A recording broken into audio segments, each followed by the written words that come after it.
नमस्कार, मैं हूं आपके साथ अनुष्का और आप देख रहे हैं दैनिक crime Bharat news. Kanpur police लगातार अपराधियों को सलाखों के पीछे पहुंचाने का कार्य कर रही है। आरोपी कोई भी हो, पुलिस लगातार ऑपरेशन त्रिनेत्र, ऑपरेशन आदि के तहत आरोपियों को पकड़ रही है। दरअसल कानपुर के कलेक्टरगंज थाना क्षेत्र अंतर्गत एक दुकान में शातिर चोरों ने चोरी की घटना को अंजाम देकर लाखों का माल व कैश पार कर लिया था। वहीं घटना की जानकारी जब पुलिस को मिली को पुलिस कमिश्नर अखिल कुमार के निर्देश पर डीसीपी पूर्वी श्रवण कुमार सिंह ने एक टीम गठित करी, जिसमें कलेक्टरगंज थाना सर्विलांस टीम पुलिस ने कार्यवाही करते हुए थे। तीनों आरोपी सार्थक वर्मा, रवि कश्यप, सनी कटियार को कानपुर से वाराणसी के रास्ते से गिरफ्तार कर लिया है। डीसीपी पूर्वी श्रवण कुमार सिंह ने ये भी बताया कि तीनों का आपराधिक इतिहास है व कानपुर के अलग अलग थानों में मुकदमा दर्ज है। इस घटना को भी इन तीनों ने बड़ी ही शातिराना तरीके से अंजाम दिया था। पुलिस ने इनके पास से 60,000 रुपए, 3 मोबाइल और एक ऑटो रिक्शा बरामद किया है। ये तीनों आरोपी कानपुर के ही रहने वाले हैं, जिनके ऊपर कार्रवाई करते हुए जेल भेज दिया गया है। डीसीपी पूर्वी श्रवण कुमार सिंह द्वारा दी गई जानकारी दी रमन श्रीवास्तव, सीनियर रिपोर्टर।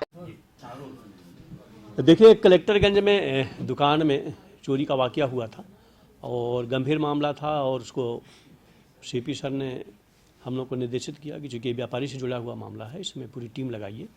और हम लोगों ने पूरी टीम लगाई, सीसीटीवी फुटेज देखे, ऑपरेशन त्रिनेत्र के तहत हम लोगों को जो हेल्प मिली, जो मदद मिली, उससे एक एक्यूज को हम लोग आइडेंटिफाई किए, जो दुबला पतला था, जो एक छोटा सा छेद बना करके उसमें घुसा था। अब फाइनली उसको जब हम लोगों ने आइडेंटिफाई किया तो उसको पकड़ा। उसके आधार पे 2 और एक्यूज जो बाहर थे, जो सीसीटीवी फुटेज में हम लोगों को दिखे, वो मिले। तो तीनों एक्यूज हम लोगों ने अरेस्ट किया। उनसे जो 60,000 रुपया था वो बरामद हुआ। और जो डिटेल हम लोगों ने इंट्रोगेट किया तो उसमें जो तीनों एक्यूज थे, उसमें 2 एक्यूज पे पहले के मुकदमे हैं, वो जेल गया हुआ है। एक उसमें ऑटो चालक है और एक जो है वो नशे का है। तीनों पे मुकदमे हैं और उनको जेल भेजा जा रहा है। उनसे 60,000 रुपये की बरामदगी हुई है।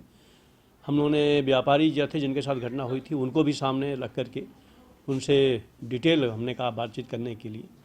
तो जो उन्होंने किया उससे उन्होंने संतुष्टि प्रकट की है और ये पूरी तरीके से केस का वर्कआउट हुआ है। इसमें हमारे डीसीपी, हमारे सीपी, हमारे इंस्पेक्टर ललित, सभी लोग लगी रही, सर्विलांस की पूरी टीम लगी रही और इस केस को बड़ी मेहनत से और कैमरों के आधार पे हमने वर्कआउट किया। गैंग में करीब कितने सदस्य रहे? गैंग में 3 थे, मैं कह रहा एकदम नए हैं। और इसमें एक ऑटो चालक है और एक लड़का है मोहल्ले का और एक और है। कुल 3 हैं और 2 मामले में जेल भी गए हैं। और इनके और रिकॉर्ड को हम देख रहे हैं, लेकिन इनका जो बेसिक रिकॉर्ड मिला है वो इतना ही है। ऑपरेशन त्रिनेत्र के तहत सफलता मिली क्या? बिल्कुल ऑपरेशन त्रिनेत्र का ही इसमें योगदान रहा है।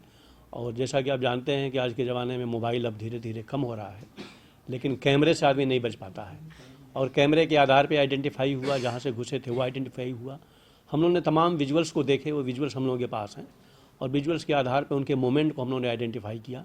ये गैंग जो 2 लड़के थे, यहाँ से भागे, दूर तक गए, वाराणसी तक गए, फिर वहाँ तक हमारी टीम गई। फिर वहाँ से जब ये बैक हुए हैं तो इनकी फिर यहाँ पे अरेस्टिंग हुई है। क्या इंटर स्टेट गैंग है क्या ये? नहीं, इंटर स्टेट नहीं है, ये हैं यहीं लोकल के ही, फिलखाने के ही हैं। किस तरह वारदात को अंजाम देते थे? ये वही नकब लगाने का, जो सुनसान पड़ी है, चूँकि सैटरडे को ये बंद हुआ था और रविवार को भी दुकान बंद थी।